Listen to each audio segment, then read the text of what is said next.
Mon Père agit, moi aussi j'agis. Dis-le encore, mon Père agit, moi aussi j'agis. Maintenant, regarde, quand il a dit ça, parce que tu viens de dire ça, non? Écoute, quand il a dit ça, écoute, verset 18. À cause de cela, les Juifs cherchaient encore plus à le faire mourir. Non seulement parce qu'il violait le sabbat, mais parce qu'il appelait Dieu son propre Père, se faisant lui-même égal à Dieu. Pas mort. Qui a dit que Dieu est son Père ici? Donc on devrait te lapider. Parce que tu te prends pour Dieu. Jésus a dit mon Père agit. Toi tu appelles Dieu qui? Ton Père ou pas? Qui est fils de Dieu? Qui est fille de Dieu ici?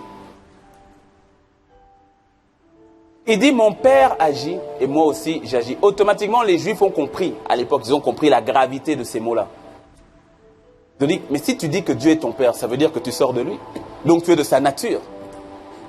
Tu comprends maintenant pourquoi est-ce que Jésus, dans Jean 14, pouvait dire à Philippe, quand Philippe dit, ah, Seigneur, montre-nous simplement le Père, ça nous suffit.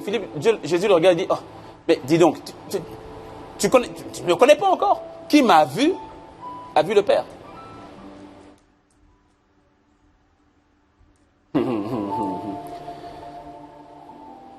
Christ, visible en nous. C'est-à-dire que dans ton entourage,